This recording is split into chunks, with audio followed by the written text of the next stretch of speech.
والسلام على سيد الأنبياء والمرسلين وعلى آله الطيبين الطاهرين وعلى من تبعهم بإحسان إلى يوم الدين. أما بعد، أعوذ بالله من الشيطان الرجيم. بسم الله الرحمن الرحيم. ولو أن قرآنا سيرت به الجبال أو قطعت به الأرض أو كلم به الموتى بل لله الأمر جميعا أفلم ييأس الذين آمنوا أن لو يشاء الله لهدى الناس جميعا ولا يزال الذين كفروا تصيبهم بما صنعوا قارعة أو تحل قريبا من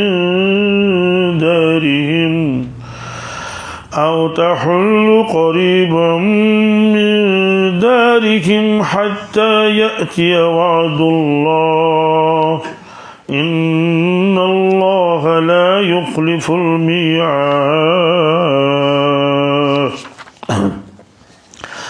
إن الله لا يخلف الميعاد.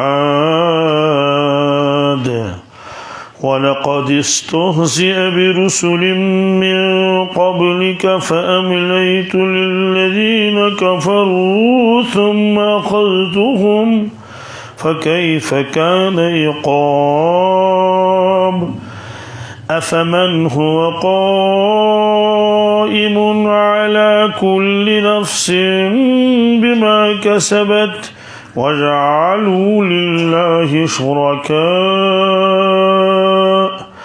قل سموهم أم تنبئونه بما لا يعلم في الأرض أم بظاهر من القول بل زين للذين كفروا مكرهم وصدوا عن السبيل ومن يضلل الله فما له من هاد لهم عذاب في الحياة الدنيا ولعذاب الآخرة أشق وما لهم من الله من واق. مثل الجنة التي وعد المتقون تجري من تحتها الأنهار أكلها دائم وظلها تلك عقبى الذين اتقوا وعقبى الكافرين النار. صدق اللہ العظیم. سورہ رعد کی 31ویں آیت ہے.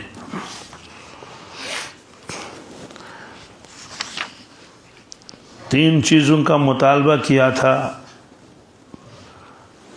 مکہ شریف کے رہنے والے کفار نے.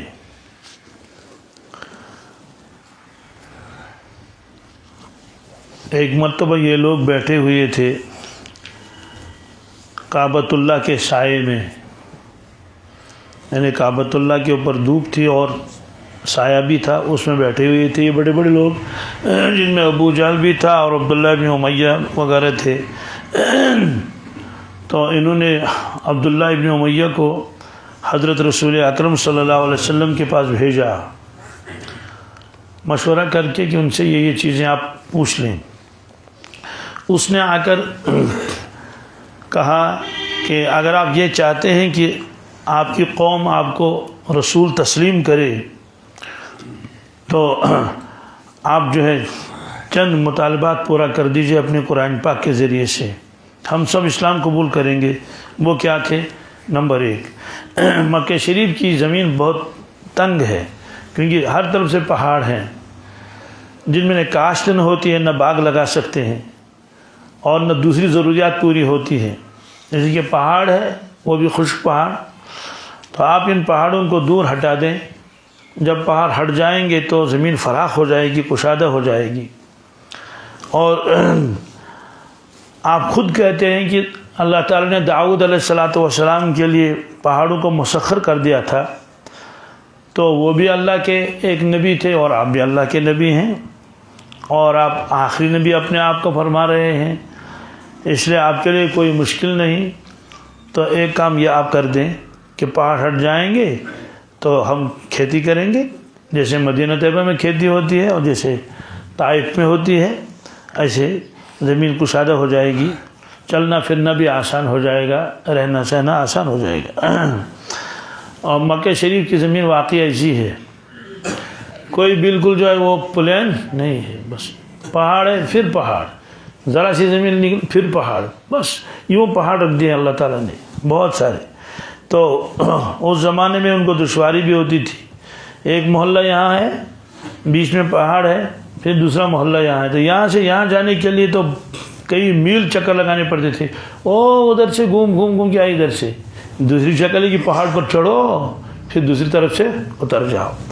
تو اللہ کے نبی صلی اللہ علیہ وسلم نے ایک پیشن گوئی فرمائی، پر تب تک قیامت نہیں آئے گی جب نہ مکہ شریف کے اندر 3 چیزیں ظاہر نہیں ہوں گی. کتنی چیزیں؟ 3 فرمائی کہ نمبر 1، تب تک قیامت نہیں آئے گی جب تک مکہ شریف کے پہاڑ، جب تک مکہ شریف کے مکانات پہاڑوں سے زیادہ اونچے نہ ہو جائیں. یعنی جو پہاڑوں کی بلندی ہے، اونچائی ہے، تو یہ جو مکہ شریف ہے، یہاں میں جو مکانات بنائے جائیں گے وہ ان پہاڑوں سے اونچے ہو جائیں گے. پہاڑ نیچے ہے اور جو مکانات وغیرہ ہوٹل ان کی ہائٹ اس سے زیادہ ہے. یہ ایک آپ نے علامت بیان فرمائی، اور یہ علامت پوری ہو گئی کہ مکہ شریف کے جو ہوٹل ہیں، کسی میں 50 منزل ہیں، کسی میں 70 منزل ہیں، تو جب ان پر چڑھتے ہیں تو سارے پہاڑ نیچے نظر آتے ہیں، وہ ہے کہ مکانات پہاڑوں سے اونچے ہیں. یہ آپ نے فرمایا الحمدللہ. اور یہ آپ نے اس وقت پیشن گوئی فرمائی کہ جس وقت یہ وہم و گمان میں بھی نہیں تھا کہ دنیا میں ایسا مکان بھی بنایا جائے گا کہ پہاڑ نیچے ہو اور مکان اس سے اونچا ہو. اس زمانے تو بس زیادہ سے 1 منزل 2 منزل اور کیا، تو اب تو سینکڑوں منزلیں بن رہی ہیں. یہ ایک آپ نے. دوسری علامت آپ نے فرمائی کہ تب تک قیامت نہیں آئے گی جب تک مکہ شریف کے پیٹ کے اندر، مکہ کی سرزمین کے پیٹ کے اندر راستے نہیں بنیں گے. یہ بھی ناممکن تھا اس وقت، بلکہ یہ سمجھ بھی نہیں آتا تھا کہ پیٹ کے اندر سے کیسے راستے بن جائیں گے. مطلب تو یہی تھا کہ ایک وقت آئے گا آسانی کے لیے لوگ کہ ادھر سے گھومنا پڑے گا، وہ پہاڑ کے بیچ میں سے ایک ٹنل بنا لیں گے. اس لیے سینکڑوں ٹنلیں آج وہاں ہیں، سینکڑوں، پتہ نہیں چلتا کس ٹنل سے گیا کہاں گیا، ادھر سے گیا ادھر سے نکلا، ادھر سے گیا ادھر سے نکلا. تو سال سے وہ ٹنل بنا رہے ہیں کہ یہ محلہ یہاں ہے، اب ادھر جانا ہے. ٹنل میں سے جائے گا تو 1 منٹ لگے گا، کتنے؟ ایک گاڑی میں 1-1.5 منٹ 2 منٹ لگیں گے. ادھر سے اگر جائے گا، گاڑی میں ہی اگر جائے گا تو گھوم گھام کے جانا پڑے گا.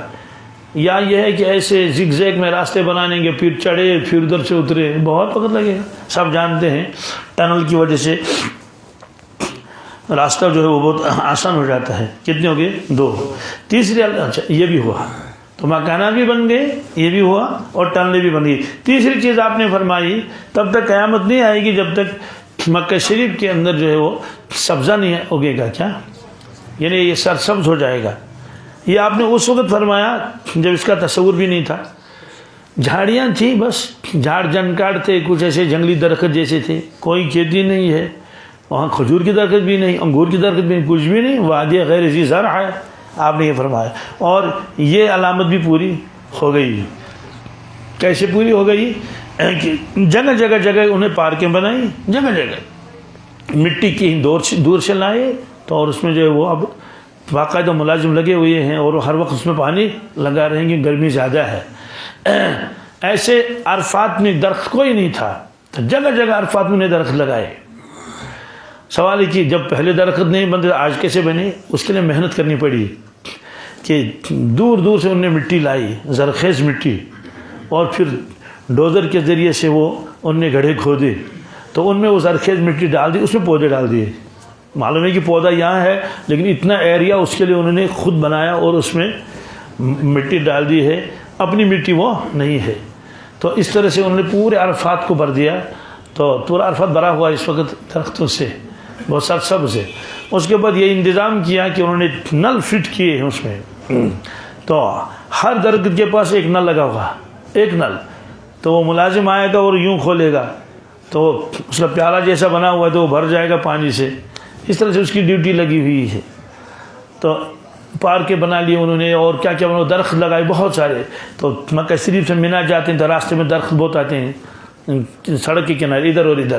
خلاصہ یہ ہے کہ اب جب مکہ شریف میں جاتا ہے آدمی، وہ پرانا مکہ نہیں لگتا ہے کہ جس میں ایک درخت بھی نظر نہیں آتا تھا اور ایک سب میدان بھی نظر نہیں آتا. اب پارکیں بنی ہوئی ہیں اور اس میں سبزہ باقاعدہ ہے.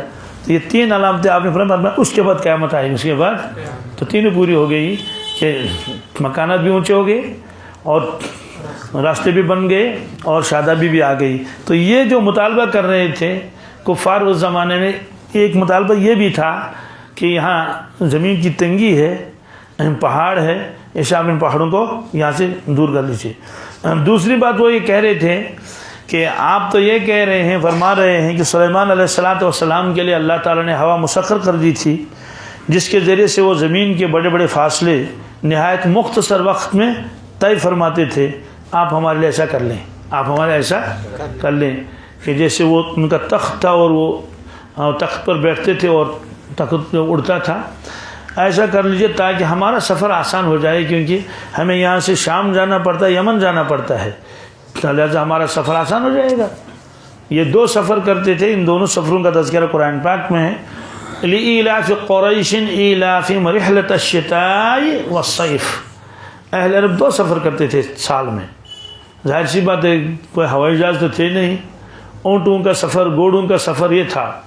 تو یہ سردیوں میں جاتے تھے وہاں یمن، گرمیوں میں جاتے تھے شام. بالکل جیسے ہمارے یہاں موسم کچھ اور ہے اور دلی وغیرہ کے موسم کچھ اور ہے. تو اس طرح سے چونکہ یمن گرم علاقہ ہے، شام ٹھنڈا علاقہ ہے، فلسطین شام. تو یہ لوگ جو ہے گرمیوں میں شام جاتے تھے، کیوں؟ وہاں ان کو آسانی ملتی تھی کہ وہاں گرمی کم ہوتی تھی، اور جب سردیاں ہوتی تو یمن چلے جاتے تھے. تو کہنے کہ آپ ہمارے لیے ایسا کر لیں کہ ایک تخت ہم بنا لیں، ہر ایک اپنا اپنا، ہوا کو مسخر کر دیجئے تاکہ وہ ہم کو لے جائے.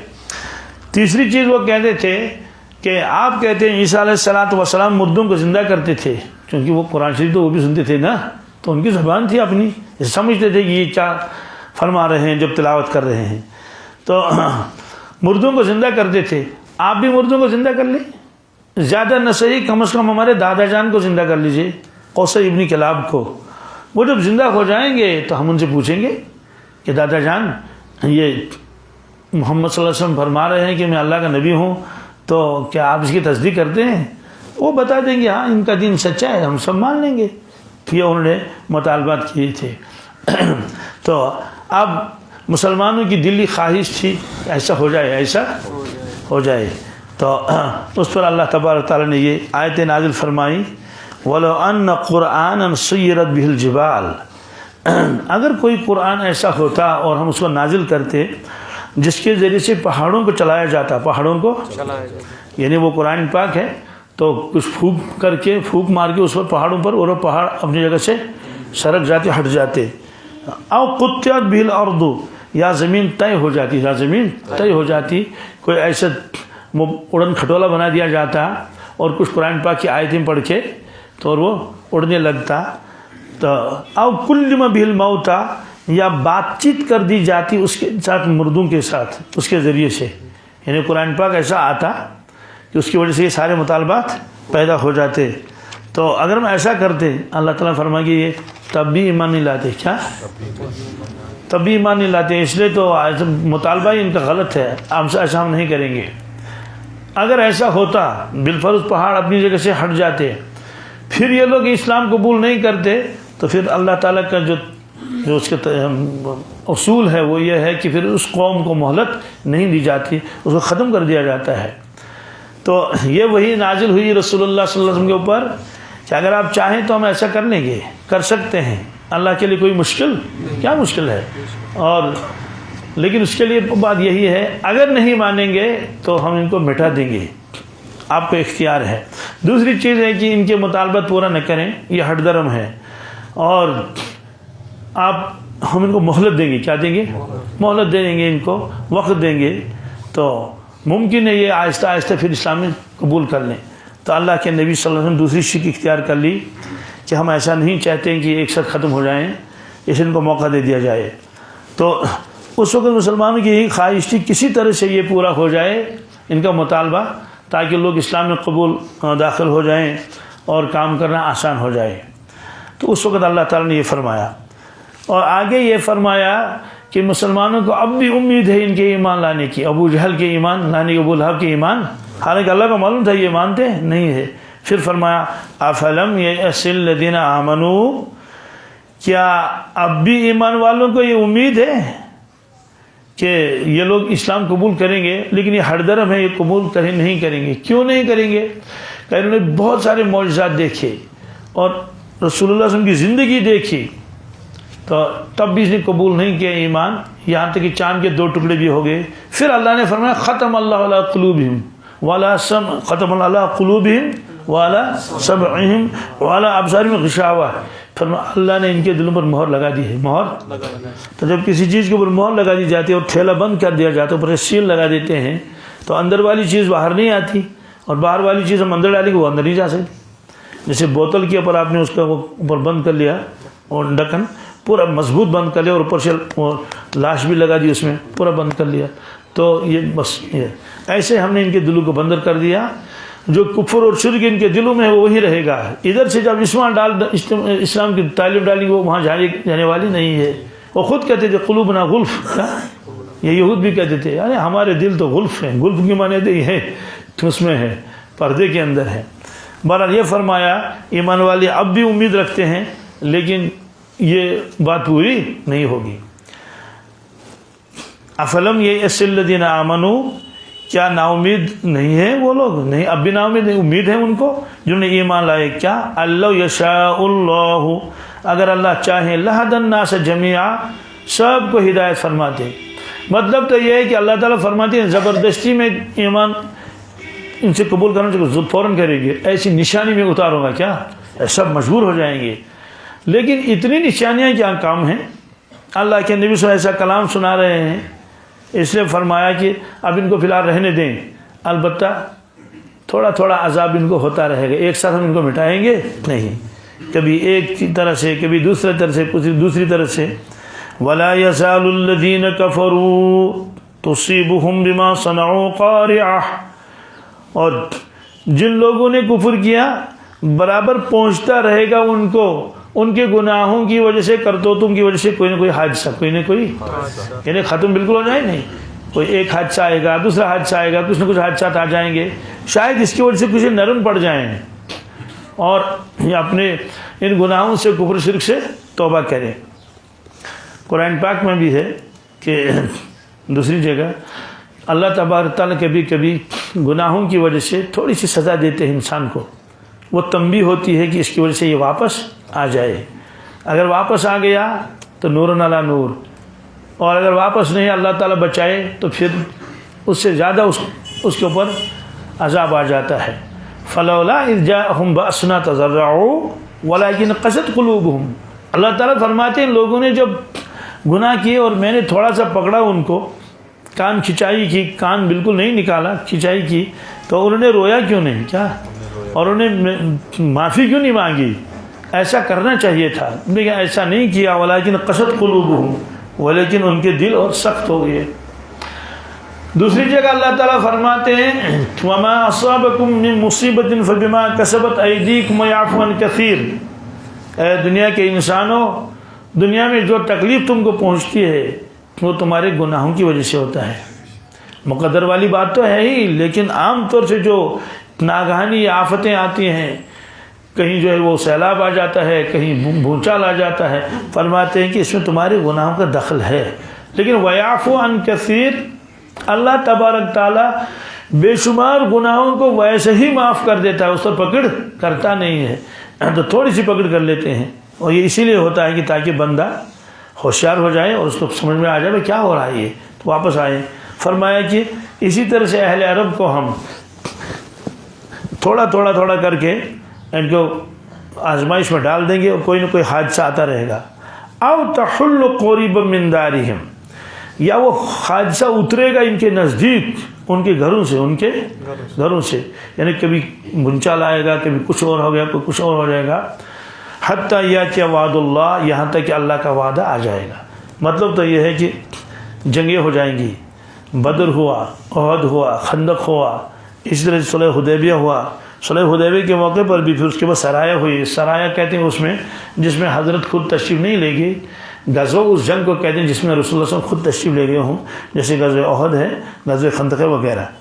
اور یہ وعدہ برابر ہو گیا۔ یہ پیشن گوئی فرمائی تھی اللہ تبارک تعالیٰ نے۔ یہ پیشن گوئی کب پوری ہوئی؟ 8 سال کے بعد۔ کتنے؟ 8 سال کے بعد۔ 8 سال یا اس سے کچھ زیادہ، یعنی ہجرت کے بعد 8 سال آپ تشریف لے گئے مدینہ طیبہ، پھر یہ مختلف جنگیں ہو گئی۔ اس کے بعد سن 8 ہجری میں آپ صلی اللہ علیہ وسلم تشریف لائے اور 10,000 صحابہ کے ساتھ اور مکہ شریف کو فتح کیا۔ یہ فرمایا حتیٰ یاتی وعد اللہ، یہاں تک کہ اللہ کا وعدہ آ جائے گا۔ اس سے پہلے کچھ مصیبتیں ان کو آ جائیں گی۔ ان اللہ لا یخلف المیعاد، اللہ تبارک تعالیٰ اپنے وعدے کے خلاف نہیں کرتے ہیں۔ اللہ تعالیٰ کے کام دھیرے دھیرے ہوتے ہیں۔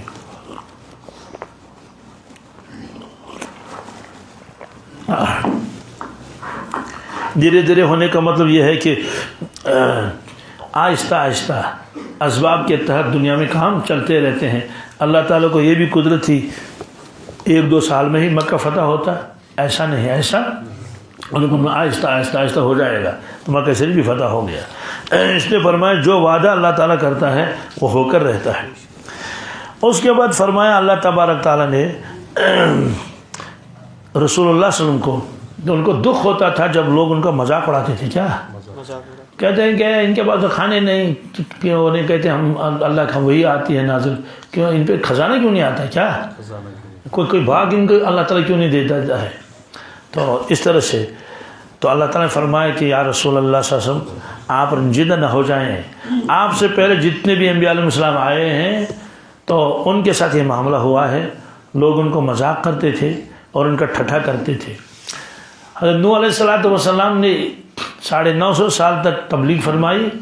اس کے بعد اللہ کے حکم سے انہوں نے کشتی بنائی گاؤں والوں کے سامنے، یہ نہیں کہ چوری چوری کہیں کسی جگہ انہوں نے کشتی بنائی، نہیں، بالکل بستی کے سامنے لکڑیاں لائی گئی اور حضرت کے جو وہ تھے مومنین وہ آتے تھے، کیونکہ کشتی بہت بڑی بنانی تھی 3 منزلہ۔ لوگ آتے تھے کہتے نوح علیہ السلام آپ کے کیا کر رہے ہیں؟ انہوں نے کہا کہ ہم کشتی بنا رہے ہیں۔ کہ کیوں؟ کہاں سیلاب آئے گا۔ انہوں نے کہا تو یہاں تو پینے کے لیے بھی پانی کی کمی ہے، سیلاب کہاں سے آئے گا؟ کوئی کہتا تھا کہ متا سب نجارن، کہ ابھی تک تو آپ نبی تھے، آپ ترخان کب بن گئے؟ کیا اس طرح سے مذاق کرتے رہتے ہیں۔ حضرت نے فرمایا ٹھیک ہے، کم مذاق کرتے رہو، مذاق کرتے رہو، بس تمہارے مذاق کا میں کوئی جواب نہیں، فَسَوْفَ تَعْلَمُونَ، ان قریب پتہ چل جائے گا۔ تو اللہ تعالیٰ فرماتے ہیں وَلَقَدِ اسْتُهْزِئَ بِرُسُلٍ مِّن قَبْلِكَ، یا رسول اللہ صلی اللہ علیہ وسلم یقیناً مذاق اڑایا گیا، ٹھٹھا کیا گیا انبیاء علیہ السلام کے ساتھ، من قبل کے جو آپ سے پہلے تشریف لائے ہیں، لہذا آپ وہ زیادہ رنجیدہ نہ ہوں۔ یہ اصول پیچھے سے چلا آ رہا ہے پہلے سے۔ فَأَمْلَيْتُ لِلَّذِينَ كَفَرُوا، تو سوال ہے کہ مذاق کریں گے کسی کے ساتھ تو فوراً عذاب آنا چاہیے۔ اللہ تعالیٰ فرماتے ہیں میں تو ڈیل دیتا ہوں۔ کیا؟ تو ڈیل دیتا ہوں۔ ہاں، کبھی ایسا بھی ہوتا ہے فوراً عذاب بھی آ جاتا ہے، لیکن عام طور سے انبیاء علیہ السلام کے بارے میں ڈیل ہی کا معاملہ رہا۔ اور ہمارے قاری صاحب ایک واقعہ سنا رہے تھے کسی بزرگ کا، دہلی کا واقعہ۔ وہ چل رہے تھے، بارش برسی تھی تو اس کے چپل سے چھینٹیں آتی تھی ادھر ادھر سے وغیرہ ہوئی، تو ایک صاحب جا رہے تھے، اس کے ساتھ کوئی خاتون تھی صاف کپڑے لگا کر سفید، تو اس کے چپل سے جو وہ چھینٹیں اڑ گئی تو وہ اس لیڈی کے کپڑوں پہ آ گئی، صاف چل رہے تھے۔ تو جوان کو غصہ آیا تو اس نے بزرگ سے کہا یہ کہ انہوں نے کہا میرا اس میں کوئی قصور نہیں، میں معافی مانگتا ہوں۔ اس جوان نے پھر بھی تھپڑ مارا، تو بہرحال حضرت نے کچھ نہیں کہا، چلتے گئے۔ آگے تھوڑی دیر کے بعد وہ ہوٹل میں چڑھے دونوں، کوئی ناشتہ وغیرہ کرنا ہے، تو وہاں جو گیلری سی بنی ہوتی ہے، ورنڈا سا بندہ ہوتا ہے، وہاں وہ گیا وہاں، اور کیا دیکھ رہا تھا پتہ نہیں، اچانک وہ نیچے گر گیا دھڑام سے. سب لوگ جمع ہو گئے، وہ جو لیڈی اس کے ساتھ تھی کون تھی، تو اسے کہا کہ بھائی اس کو کیا ہوا؟ انہوں نے کہا یہ اوپر سے گر گیا. تو اس نے کہا کہ یہ گرا نہیں، مجھے ایسا لگتا ہے کہ فلاں شخص جو تھا تو اس نے اس کو گرایا ہے. تو اس نے بتایا چوری تھوڑی دیر ہوئی تھی. خلاصہ یہ ہے کہ اس کو پکڑ کے لائے حضرت کو، وہ ولی اللہ تھی. انہوں نے کہا کہ آپ نے اس کو گرایا. اس نے کہا استغفر اللہ لا حول ولا قوت الا باللہ، یہ تو اوپر سے گرا، میں تو جا رہا تھا. تو لڑکی نے کہا نہیں، انہی کا کچھ نہ کچھ یہ ہے. تو حضرت نے فرمایا کہ کوئی بات نہیں، میں نے کچھ نہیں کیا. تو لوگوں نے بہت اصرار کیا. انہوں نے کہا اصل وجہ یہ ہے کہ چینٹیں اس کے کپڑوں پر آ گئی میری وجہ سے، اور میرا اس میں کوئی قصور بھی نہیں تھا. یہ راستہ ہی ایسا ہے کہ اس کے کپڑوں پر چھینٹیں آ گئی تو اس کے یار کو غصہ آیا، اس کے یار کو. اس نے میرے تھپڑ مارا. جب اس نے تھپڑ مارا تو میرے یار کو غصہ آیا، میرے یار کو، اس نے اس کی جان لے لی. کبھی ایسا بھی ہوتا ہے. لیکن انبیاء علیہ السلام کے ساتھ ایسا نہیں ہوا کہ ان کو معلوم تھا یہ تو نبی ہیں. بات سمجھ آ گئی؟ تو قوم کو ختم کر دیں گے تو پھر واز کس کو پڑھیں گے؟ اس لیے وہاں بہت ڈیل دے دی گئی. ایسے کسی شخص نے گستاخی کی تھی حضرت امام ابو حنیفہ رحمۃ اللہ کے شان میں. کوئی عورت تھی تو حضرت نے شاگرد سے فرمایا جا کے اس کو تھپڑ مارو. کیا کرو؟ تو انہوں نے کہا حضرت تو سب کو معاف کرتے ہیں، اس کو بھی معاف کر دیں. تو اس نے تاخیر کی تھپڑ مارنے میں. اتنے میں دیکھا وہ دھڑام سے گر گئی کیا، اور ایک دم جان نکل گئی. حضرت نے فرمایا کہ میں نے دیکھا جلال خداوندی جو ہے وہ اللہ کو جلال آ گیا تھا. میں نے سوچا میں بدلہ لے لوں کیا، تو اللہ کو بدلہ لینے دوں. تو وہ تو اسی کے لیے خیر تھا اس میں، لیکن تم نے تاخیر کر دی. اور خلاصہ یہ ہے کہ انبیاء علیہ السلام کے ساتھ اللہ کا الگ معاملہ ہے کہ لوگ ان کو پتھر بھی مارتے ہیں، لوگ ان کو ستاتے بھی ہیں، لیکن اللہ تعالیٰ فوراً قوم کے اوپر عذاب نازل نہیں کرتے ہیں. پر فَأَمْلَيْتُ تو کیا، میں مہلت دیتا ہوں للذین کفروا، کفار کو. لیکن جب وہ ہو جاتا ہے ان کا لبریز ہو جاتا ہے ان کا پیمانہ، ثم اخذتہم، کیا بہت زمانے کے بعد میں نے ان کو پکڑا، میں نے ان کو فکیف کان عقاب، غور کرو میری سزا کیسی تھی. کیا اللہ اکبر استغفر اللہ، یعنی اس سزا سے ان کو کوئی بچانے والا نہیں تھا. یہ اللہ تعالیٰ نے فرمایا. خلاصہ یہ ہے کہ آپ صبر کریں یا رسول اللہ صلی اللہ علیہ وسلم. تو ان کے ساتھ بھی ایسا ہی معاملہ ہوگا. جس کے مقدر میں اسلام ہے، جو اسلام قبول کر لے گا نور علی نور، جو نہیں کرے گا تو اس کے ساتھ ایسا ہی معاملہ ہوگا. لیکن پہلے ڈیل دی. تو ابو جہل کو اتنے سال ڈیل دی، تقریباً 15 برس. کتنے؟ 15 سال تک اس کے اوپر کوئی عذاب نہیں آیا. وہ شروع سے مخالف رہا ہے رسول اللہ صلی اللہ علیہ وسلم کے. آپ نے فرمایا یہ میری امت کا فرعون ہے، میری امت کا. تو اس کے بعد کب بدر میں وہ مارا گیا. کون؟ ابو جہل. تو یہ اللہ تعالیٰ نے فرمایا کہ میں نے ان کو مہلت دے دی، لیکن پھر دیکھو میرا عذاب کیسا تھا. افمن ہوا قائم علی کل نفس. اب یہاں سے اللہ تعالیٰ یہ فرماتے ہیں کہ بعض لوگوں کے ذہن میں یہ ہے، وہ تو ظاہر مسلمان کے ذہن میں تو نہیں ہو سکتا، وہ سمجھتے تھے کہ شاید اللہ تبارک تعالیٰ کو پوری زمین کا علم نہیں ہے. اللہ نے فرمایا اچھا مجھے علم نہیں ہے. الا یعلم من خلق، جس نے پیدا کیا وہ نہیں جانتا. افمن ہوا قائم علی کل نفس، اللہ تعالیٰ فرماتے ہیں کہ وہ ذات جو نگہبانی کر رہا ہے ہر شخص کی. کیا؟ بما کسبت، جو وہ کام کر رہا ہے، جو وہ گناہ کر رہا ہے، گناہ کر رہا ہے نیکی کر رہا ہے. کہتے ہیں میں نگران ہوں، میں خود دیکھ رہا ہوں اس کا، سمیع و بصیر ہوں. کہتے ہیں کہ لیکن لوگوں نے میری قدر نہیں کی. وما قدر اللہ کا قدر ہی، اور بنایا میرے ساتھ شرکا کو بنایا کہ یہ اللہ کا شریک ہے، یہ اللہ کا شریک ہے. یہ کبھی جنات کو شریک بنایا، کبھی دوسرے مخلوق کو شریک بنایا اللہ تعالیٰ کے. وَجَعَلُوا لِلَّهِ شُرَكَاءَ، لوگوں نے اللہ تعالیٰ کے ساتھ دوسری مخلوق کو شریک بنایا. اللہ تعالیٰ فرماتے قُلْ سَمُّوهُمْ، آپ فرما دیجئے ان کا نام تو لے لو. کیا؟ ان میرے شریکوں کا نام لے لو جن کو میں نے خود شریک بنایا ہو. کیونکہ اہل عرب کہتے تھے جب وہ طواف کرتے تھے لبیک اللہم لبیک لا شریک لک، لا تمہارا کوئی شریک نہیں مگر وہ جس کو تم نے خود شریک بنایا. کیا ہم تو سیدھے کہتے ہیں لا شریک الگ ہوتے کوئی آپ کو شریک نہیں. ہاں البتہ جن کو تم نے اے اللہ خود شریک بنایا بس وہ آپ کے شریک ہیں. وہ آپ کے وہ اسے مراد دیتے تھے جن کی وہ پوجا کرتے تھے بتوں کی. لات ہے عزا ہے اور منات ہے وغیرہ سارے. اللہ نے فرمایا کہ سموہم ان کا نام لے لو. ام تنبئونہ بما لا یعلم فی الارض کیا تم اللہ تبارک تعالیٰ کو وہ چیزیں بتاتے ہو وہ چیزیں کہ نعوذ باللہ اللہ تعالیٰ کو معلوم ہی نہیں ہے زمین کی وہ خبریں اللہ تعالیٰ کو سناتے ہو. فی الامر بظاہر من القول یا تم سرسری یوں ہی باتیں بتاتے ہو اس کے پیچھے کوئی حقیقت نہیں ہے. اللہ تعالیٰ فرماتے ہیں بل زین للذین کفروا مکرہم. اصل وجہ یہ ہے کہ جو وہ مخالفت کرتے تھے رسول اللہ صلی اللہ علیہ وسلم کی اور تدبیریں کرتے تھے وہ تدبیریں ان کے لیے خوشنما بنائی دی گئی. شیطان نے ان کو خوشنما بنا دیا وہ ان کی وہ تدبیریں. وہ صدوا عن السبیل وہ روک دیے گئے راہ راست سے. شیطان ہمیشہ ان کے ساتھ تھا.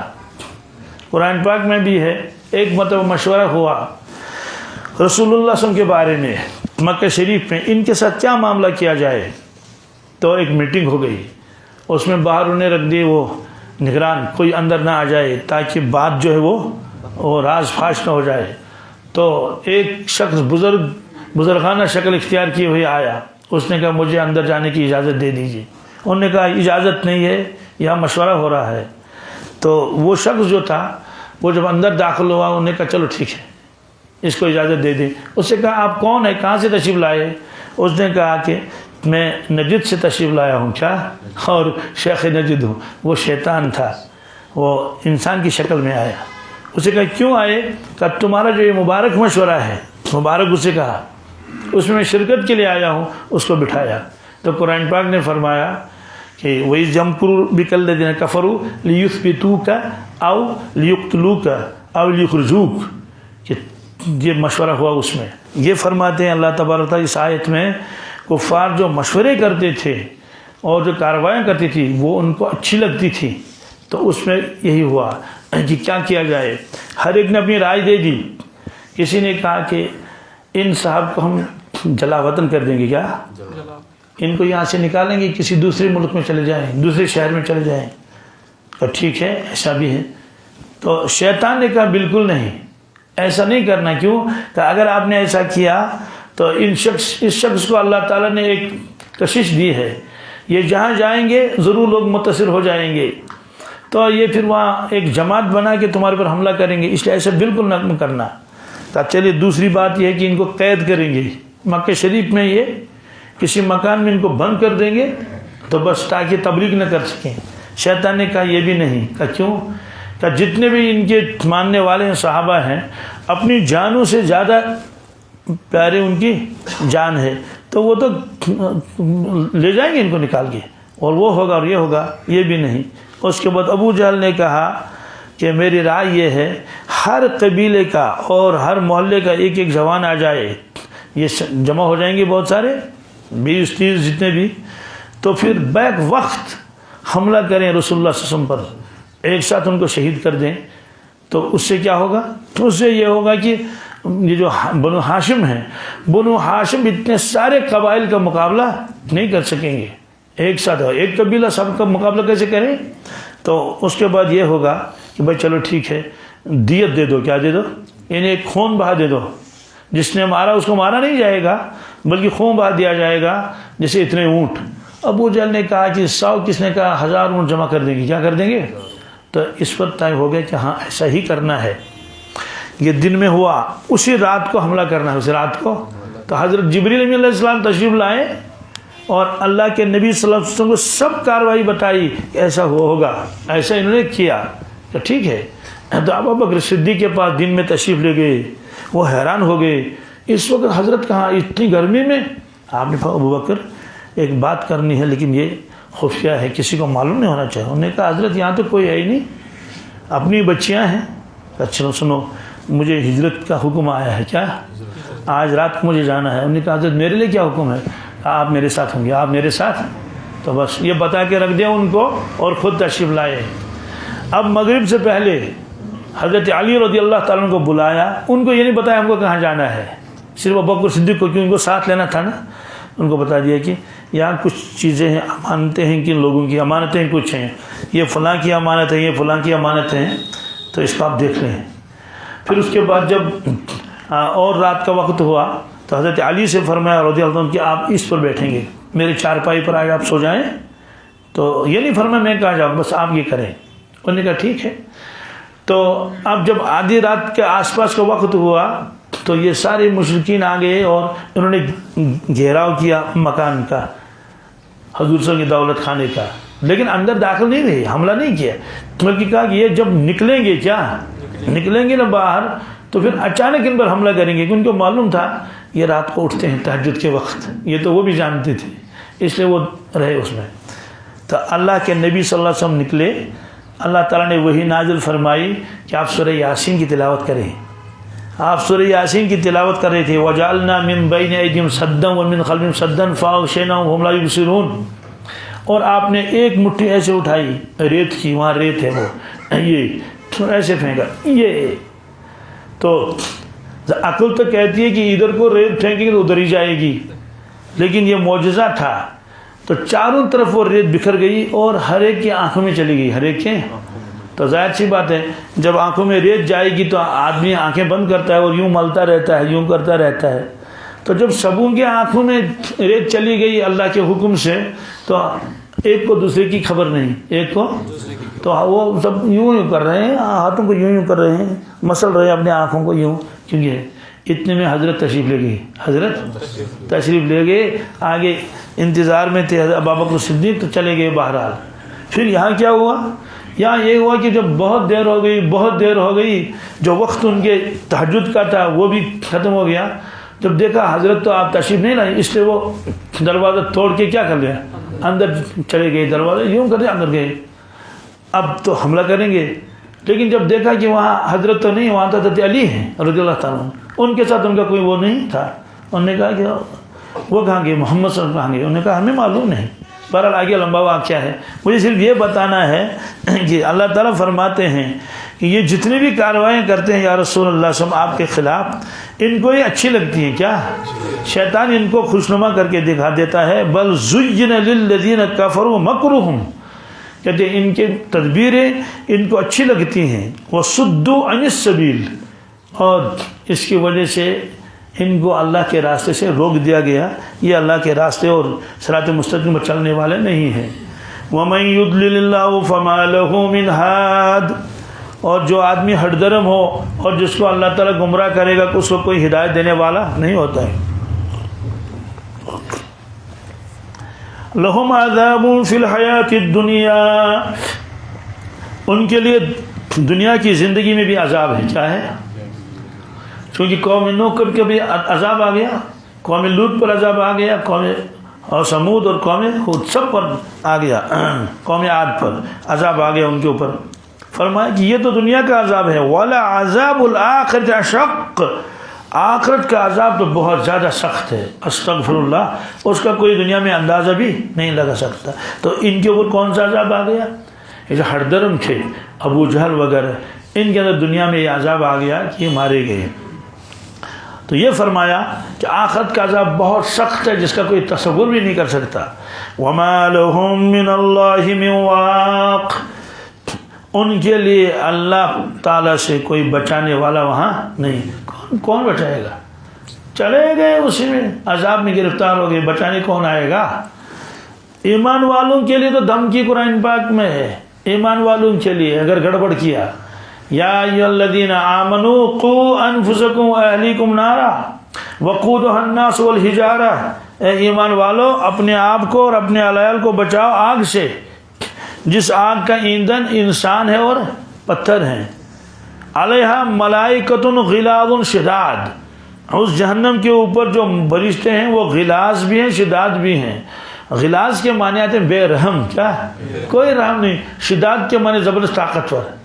لا یعصون اللہ ما امرہم, جو اللہ نے ان کو حکم دیا اس کی وہ نافرمانی نہیں کرتے. وَيَفْعَلُونَ مَا يُؤْمَرُونَ, جو حکم دیا وہ کرتے. مطلب تو یہ ہے کہ اگر فرشتے آئے عذاب کرنے کے لیے اور مردہ چیخے گا چلائے گا معافی دے دیجیے تو وہ کہے گا ٹھیک ہے معاف کر دیں گے اس کو، کیا بہت عذاب ہو گیا اس کو، فرماتے ہیں کہ وہ معاف نہیں کریں گے. وہ معاف کیوں؟ وہ معاف نہیں کریں گے، ان کو تو جو حکم ملا ہے وہی کریں گے. تو جب پھر کون آئے گا وہاں مدد کرنے کے لیے؟ کوئی مدد کرنے کے لیے نہیں آئے گا. ایک روایت میں کہ جو عذاب کرتا ہے قبر میں فرشتہ وہ اندھا اور بہرا ہے. کیا؟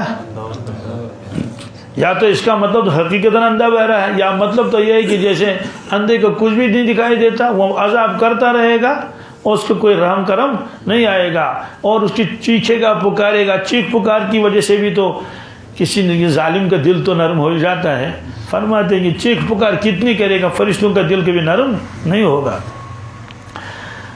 چونکہ یہ تذکرہ کیا تھا اللہ تعالیٰ نے کفار کا، اور قرآن پاک کا یہ اصول ہے کہ جہاں تذکرہ کیا جہنم کا فوراً جنت کا، فوراً جہاں نافرمانوں کا تذکرہ کیا فوراً فرما برداروں کا. فرما برداروں کے لیے کیا ہے؟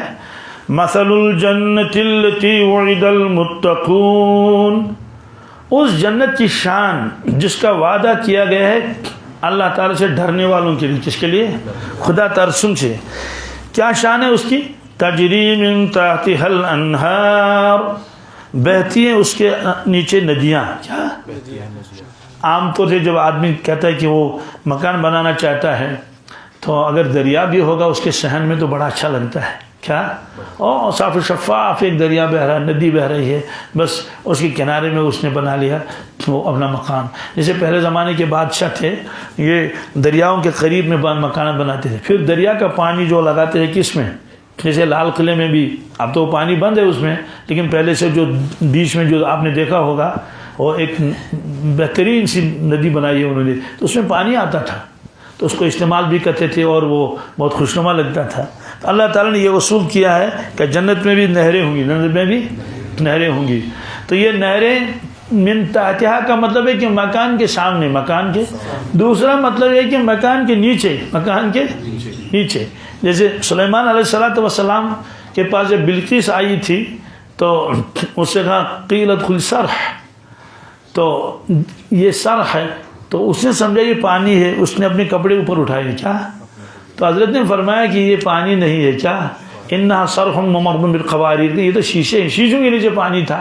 اس کا ایک مطلب تو ہے کہ مکانات کے نیچے پانی بہ رہا ہوگا، مکانات کے اوپر وہ شیشے ہوں گے.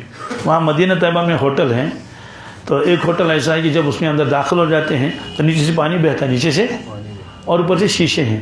وہ شیشہ اتنا مضبوط ہے کہ پانی بھی نظر آ رہا ہے اور لوگ چڑھ رہے ہیں، اتنا مضبوط ہے وہ. تو اس طرح سے اللہ تعالیٰ نے بہت خوبصورت بنایا جنت کو کہ نیچے سے پانی جا رہا ہے اور اوپر سے چل رہے ہیں. دوسرا مطلب تو یہ ہے کہ باغوں کے اندر جو پانی بھر دیا جاتا تھا تو ملک شام میں دو طرح سے پانی سینچائی کی جاتی تھی. ایک تو یہ ہے کہ ندی سے پانی لائے اور ڈال دیا اس میں اوپر سے ہی، تو اس درخت کو بھر دیا، اس کو بھر دیا، جیسے کھجوروں کے درختوں کو پانی بھرتے ہیں. دوسرا طریقہ تھا، اللہ عالم اس کی کیا شکل ہوگی، وہ زمین کے نیچے پانی بھرتے تھے. کیا؟ زمین کے نیچے آہستہ آہستہ تھوڑا تھوڑا پانی چلتا رہتا تھا، ہلکا سا. کیا طریقہ اس کا؟ تو اوپر سے پانی بھرنے کی ضرورت ہی نہیں ہے، وہ درخت جو ہے خود اپنی جڑوں سے اس کو جذب کرتے رہتے تھے. اوپر سے کوئی ندی نظر نہیں آ رہی ہے، کوئی پانی نہیں ہے، لیکن باغ شاداب ہے.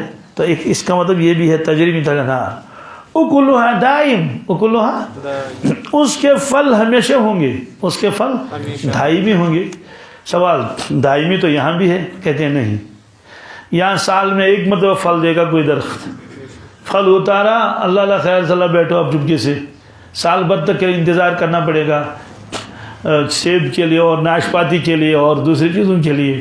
لیکن وہاں دائمی ہوں گے، اس کا مطلب ہے کہ اس کا موسم کبھی ختم ہی نہیں ہوگا. لا مقطوعۃ ولا ممنوعہ، قرآن پاک نے فرمایا کہ جنت کے میوے کبھی ختم نہیں ہوں گے اور کوئی روک ٹوک بھی نہیں ہوگی. جو جہاں جاؤ، جتنا کھانا ہے کھا لو. ایک مرتبہ نماز پڑھا رہے تھے، ظہر کی بھی روایت ہے لیکن صلاۃ الکسوف کی بھی روایت زیادہ ہے. کسوف کا مطلب ہے کہ سورج گرہن، سورج کو گرہن لگ گیا تھا اور آپ نے صحابہ کرام کو جمع فرمایا مسجد میں، لمبی نماز پڑھائی، لمبے رکوع کیے. اس میں جو بالکل آپ کے ساتھ میں تھے پہلی صف میں، ان کا بیان یہ ہے کہ اللہ کے نبی صلی اللہ علیہ وسلم نماز کے دوران تھوڑا ایک قدم آگے بڑھے، ایک قدم اور ایسے کسی چیز کو آپ نے پکڑنا چاہا لیکن پھر ایسے رہے، کبھی پیچھے قدم چلے، یہ بخاری میں کئی جگہ روایت ہے، پیچھے چلے، نماز ختم ہوگی، دعا وغیرہ بھی ہوگی، جو بھی تھا، تو صحابہ کرام نے عرض کیا یا رسول اللہ صلی اللہ علیہ وسلم، آج ہم نے ایک ایسی چیز دیکھی جو اس سے پہلے نہیں دیکھی۔ حضرت نے فرمایا کیا؟ کہ ایک دم آگے بڑھے، پیچھے ہٹے اور دست مبارک آگے بڑھایا، پھر رکھا۔ فرمایا کیا؟ ہاں، اللہ تعالیٰ نے آج اس محراب میں جنت اور جہنم دونوں کو لایا تھا۔ کیا؟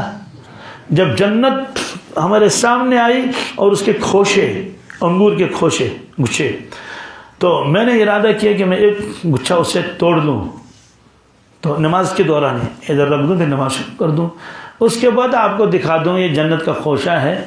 لیکن اس میں پھر مجھے منع کیا گیا، کیا ایسا نہ کریں، یا یہ کہ میں نے خود ہی کہا یہ مناسب نہیں ہے۔ کیوں مناسب نہیں؟ صحابہ کرام کھا لیتے جنت کے انگور دنیا میں ہی، جیسے غیب کے انگور کبھی کبھی آتے تھے خبیب کے پاس۔ فرمایا کہ اس کا اثر یہ ہے کہ اگر ہم اس کو توڑیں گے تو جتنے دانے توڑیں گے اسی وقت دوسرے دانے لگ جائیں گے، جتنے توڑیں قیامت تک ختم ہی نہیں ہوگا، قیامت تک۔ یہ تو ایک آزمائش آ جائے گی میری امت کے اوپر، اس لیے میں نے کہا کہ مناسب نہیں ہے۔ تو فرمایا کہ وہاں کے میوے ہمیشہ ہوں گے۔ آپ نے خود فرمایا کہ جنتی پھل توڑے گا، کوئی بھی پھل، چاہے سنترا ہو، چاہے سیب ہو، ناشپاتی ہو، انگور ہو، یوں توڑا، بس توڑنے کی دیر ہے، اسی جگہ اللہ نے دوسرا لگا دیا۔ کیا لگا دیا؟ کیونکہ وہاں یہ نظام نہیں ہے کہ پہلے پھول آئیں گے، پھر شگوفے ہوں گے، بس ہوں گے، پھر وہ ہوگا، کچھ نہیں، پھر پنکھڑیاں ہوں گی، ایک دم وہ جنت بن جائے گا اسے، اور بڑے بڑے میوے ہوں گے، بڑے عجیب عجیب۔ ایک شخص نے کہا حضرت انگور کتنا بڑا ہوگا؟ کیا اگر کوا چلے گا 100 سال؟ کیا سوال، اتنا بڑا انگور ہوگا تو کھائے گی کیسے؟ کہتے ہیں ہوگا تو بڑا، لیکن جنتی جتنا اس کو چھوٹا تصور کرے گا اتنا اس کے ہاتھ میں آئے گا، اتنا اس میں، وہ تو عالم ہی دوسرا ہے۔ فرمایا کہ اکلھا دائم، اس کے پھل تو ہمیشہ ہیں، وظلھا، اس کا سایہ بھی ہمیشہ ہے۔ کیا؟ دنیا میں سایہ ہمیشہ نہیں ہوتا ہے نا بھائی، ابھی ہم یہاں بیٹھے ہوئے ہیں تو سورج سایہ ہے، لیکن سورج ڈل گیا سایہ بھی ڈل گیا، کیونکہ وہاں سورج نہیں ہے۔ کیا؟ لا یرون فیہا شمسا ولا زمہریرا، عجیب جنت، اللہ اکبر۔ چند دن ہی تو رہنا ہے دنیا میں، اور یہاں اگر تیاری نہیں کی ہے تو پھر پچھتانا پڑے گا۔ ان تقول نفس یا حسرت علی ما فرط فی جنب اللہ، افسوس مجھے اللہ تعالیٰ کے حقوق میں نے بہت کوتاہی کی، اللہ کے حقوق میں نے کہ اللہ کا حق میں نے ادا نہیں کیا، یہ کہے گا مرنے کے بعد۔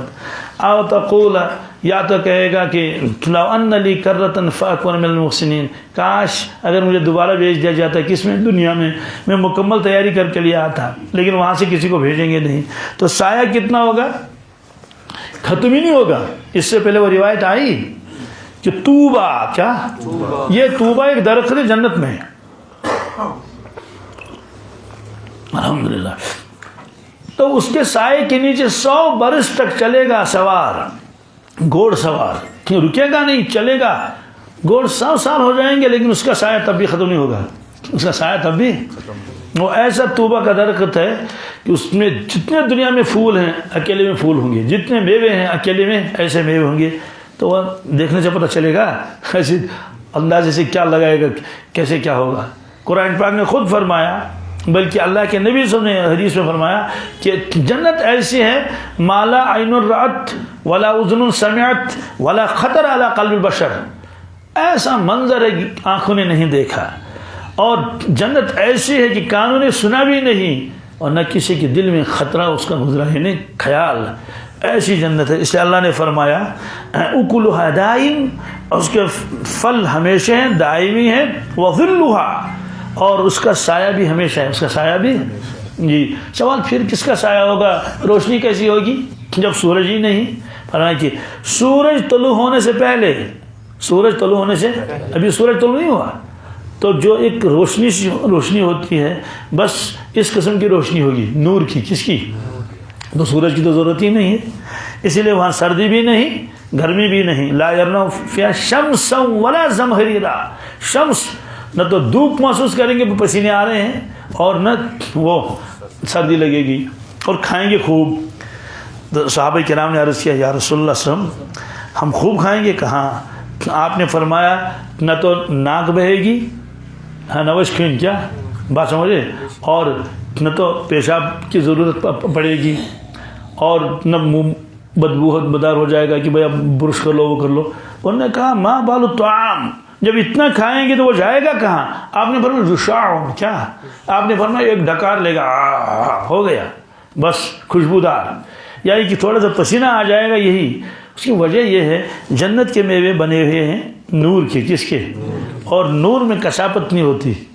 جیسے آپ لوگ انگور کھائیں گے یا انار کھائیں گے تو ایسے ہی کھایا اس کا فضلہ بنے گا. اگر صرف اس کا جوس پی لیا تو اس کا فضلہ بہت کم ہوگا، نہ ہونے کے برابر، کیونکہ وہ لیکوڈ شکل میں آ جائے گا تو نور کی شکل میں.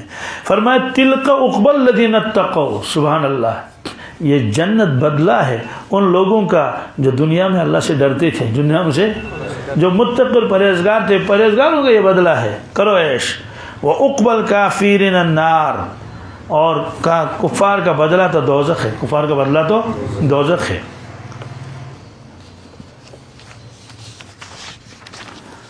یہ تو یہاں تک تھا ان کا بیان. یہاں کے بعد یہود اور نصارہ کا بیان ہے دونوں کا. اس کی آیتیں پڑھیں گے، صرف ترجمہ کریں گے، آگے تشریح آئے گی. والذین آتیناہم الکتاب یفرحون بما انزل الیک. اللہ تعالیٰ فرماتے ہیں اہل کتاب کی دو قسمیں ہیں. کیا؟ ایک ان میں جو متقی پرہیزگار ہیں، جیسے عبداللہ بن سلام، جب انہوں نے سنا کہ اللہ کے نبی صلی اللہ علیہ وسلم کے اوپر وحی نازل ہوئی بہت خوش ہوئے. کیا؟ اللہ فرماتے والذین آتیناہم الکتاب، جن لوگوں کو ہم نے کتاب دی، یفرحون، بہت خوش ہیں، بما انزل الیک، اس وحی کی وجہ سے جو آپ کے اوپر یا رسول اللہ صلی اللہ علیہ وسلم نازل فرمائی. ومن الاحزاب من ینکر بعضہ، لیکن ان کے فرقے بہت ہیں. ان کے فرقے، جی نصارہ کے بہت فرقے ہیں. آپ نے خود فرمایا 72 فرقے ہیں. کن کے؟ جی اہل کتاب کے، بنی اسرائیل کے. فرمایا کہ ان میں ایسے ہیں من ینکر بعضہ، جو انکار کریں گے اس قرآن پاک کا. قل انما امرت ان اعبد اللہ، آپ صاف فرما دیجئے مجھے اللہ کا حکم ملا ہے کہ میں اللہ کی بندگی کروں، ولا اشرک بہ، اس کے ساتھ کسی کو شریک نہ. الیہ ادعو، میں خود اسی کی طرف لوگوں کو بلاتا ہوں. والیہ مآب، اور اس اللہ کی طرف بلاتا ہوں اور مجھے اللہ ہی کے پاس جانا ہے. بہرحال اس میں تذکرہ آئے گا نصارہ کا کہ ان کے اندر کتنے فرقے تھے اور انہیں کیا کیا کیا، کس طرح سے مناظرہ کیا رسول اللہ صلی اللہ علیہ وسلم کے ساتھ.